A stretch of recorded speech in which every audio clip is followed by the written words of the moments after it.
have a question. How many of you know what salsify is? Oh, a few hands, one or two. And of those who do know, how many of you have ever seen it fresh? And how many of you have ever cooked it? Too many questions. This is salsify. It's a sort of hairy root vegetable, looks a bit like horseradish, and it has a faint aroma of shellfish, hence its other name, the oyster plant. And here's a bunch of 9 and 10-year-olds who all know what salsify is and who are cooking salsify fritters at Edendale School just last week. But first, they had to grow the salsify. So they planted the seedlings, they nurtured them, they controlled the bugs, and finally, they harvested it. Then they peeled it, grated it, mixed it with a few other ingredients, formed the mixture into small patties, and fried them gently until golden. And after that, they enjoyed them around the table with some of the chutney they'd made earlier in the year from an abundance of summer produce. So what's surprising about this? Unusual vegetable aside, as these fritters could easily have been made with cauliflower or parsnip, to me it's that they're doing all this at school. So why do kids these days need to learn things like this at school? And here lies the subject of my talk. I want to talk about the loss of basic knowledge and skills and why this is an issue. Why does it matter that people no longer know where their food comes from, what's in their food, or how to cook it? There are lots of reasons. Some are very simple, some rather more complex. I've been involved with food for, dare I say it, over 30 years. But I was lucky enough to grow up in a family where food was valued. I learned from both my parents how to grow food, how to cook food, how to enjoy it round the family table.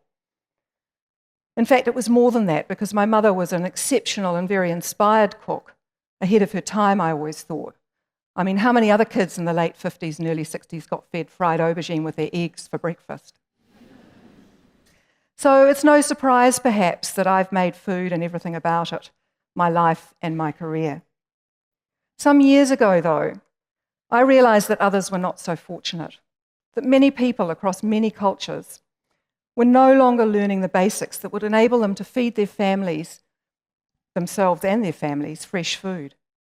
I was often amazed when my children's friends had never tried foods that we commonly ate, and yes, that probably did include aubergine, or they refused to eat a simple home-cooked meal made from fresh ingredients. Over the years, as I taught more and wrote more and more about food, it became apparent that many children were not growing up learning the most basic of skills. Skills like things that would enable them to know or identify the freshest, in-season, and therefore the cheapest produce. These children are now the young parents of today and have little to pass on to their children. So from each generation to the next and to the next, there is less and less knowledge. I've heard alarming stories, like the fact that there are kids out there who don't connect cheese with milk or milk to a cow. This tells me there's a total disconnect between land and the table. Or that the average time spent assembling food on a plate and eating it is 15 minutes. And note this terminology, we're not talking about cooking here. I've never been able to get my head around this decline. It's still happening, and yet we still need to eat. This is what I call lack of food resilience. From what I can gather, this decline began along with the development of pre-prepared foods, when during World War II it became necessary to develop foods for the troops that were not perishable and were easy to heat. So, starting in the USA and trickling out to the rest of the Western world, by the 60s, there was this idea that it was no longer cool to cook. You know, post-World War II, women were feeling liberated and they responded easily to messaging that said, you don't need to be tied to the kitchen sink anymore. Cooking's a chore, when in fact it can be a pleasure. And then came fast food. Food commentator Michael Pollan once described a KFC billboard in the States in the 60s that had a picture of a bucket of chicken and just 2 words underneath that said, women's liberation. I mean, how would you contend with that? The excuse to not cook has been perpetuated into the 21st century. And yes, we are time poor. You know, life's busy. There are more and more pressures. But with 15 minutes and the right knowledge, it is entirely possible to cook a simple and delicious meal using fresh ingredients. We all know what impact this loss of knowledge has had across health, the environment, and also socially. So to me, it's a no-brainer. We have to reverse this trend. But there's no one solution.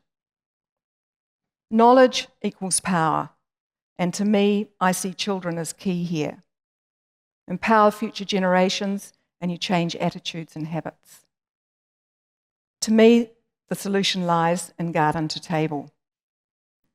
When my good friend and Australian culinary icon Stephanie Alexander launched her kitchen garden program way back in 2001, I watched in awe as she sought funding and enabled school after school to introduce a program for 7 to 10-year-olds that would teach them how to grow food, harvest it, cook it, and share it round a table, all as part of their learning. And 6 years ago, with Stephanie Alexander's blessing to develop a program here in New Zealand along similar lines, Garden to Table was born. We now have 21 schools. It's been a long road. That's over 2,000 children a week who are cooking and gardening at school as part of their learning. We hope to have 10 more by the end of this year. At first glance, Garden to Table is a very simple program designed to teach children to cook vegetables, grow vegetables, and cook them at school. But it didn't take us long to realise that it's far more profound than that and that the outcomes are far-reaching. Garden to Table is a food education program, yes. It's designed to develop essential life skills that will make food a positive part of children's lives. It's also a fun, hands-on way to learn everything they come to school to learn. And it's also a great way to engage with the community. So let me tell you how it works. It takes an organic garden, lots of volunteers, a very enthusiastic principal and key teachers, and heaps of curious kids who just love to get out of the classroom and into the garden or kitchen. It also takes a ton of Kiwi ingenuity and not a little bit of money. The garden, of course, is the starting point. In it, you'll find a wide range of common and not so common vegetables, such as the salsify we talked about before, plus herbs and fruit trees, everything from olives to heirloom apples. Around these will be worm farms, rain collection tanks, compost bins, and quite possibly a beehive or a chicken coop, even a pizza oven. There'll be brightly coloured signs painted by the children, bug hotels, and an array of ingenious bug deterrents all made by the children that add to the wonder of the garden and help to put their stamp on it. There are wheelbarrow licences to be earned, weeding to be done, harvesting for the kitchen, snails to hunt, and bugs to find, identify, draw, and write about. Then there's the soil to be tested for its pH, the kumara to dig up and count and weigh to see which one's the biggest. In the kitchen, there are recipes to be read, knife skills to be learned, veggies to chop, grate, and saute, a salad of the imagination to be invented along with a dressing. There's bread to be made using real yeast, pasta to roll, or a pie to cut into 12 even pieces. There are tables to be set with cutlery and flowers from the garden, and then the fruits of their labour to be shared proudly with the volunteers and the teachers. And after all that, there are the dishes to be done. Alongside this, though, there is teamwork, cooperation. There's a sense of pride in the gardens and in their own achievements. There's delight in discovering that green stuff is actually delicious, especially when you've cooked and grown it yourself. If it sounds fantastic, that's because it is. What sets it apart, though, is that everything the children do in the garden and the kitchen is linked to the classroom. For some children, this is the difference between being engaged in their learning or not. Also key to the program's success are the garden and kitchen specialists, who are skilled in their subject and charged with facilitating the lessons in consultation with the teachers so that everything links back. Education experts here have called it one of the most authentic learning environments they've seen. So I believe that we're creating a whole new generation of informed and inspired young people who know what good food is, where it comes from, how to feed themselves, and how to enjoy it. Other outcomes are across health, the environment, and social development. These can be as simple as learning to be a team player or how to use a knife in the kitchen. As profound as realizing that you love spinach, or as complex as the prevention of diabetes.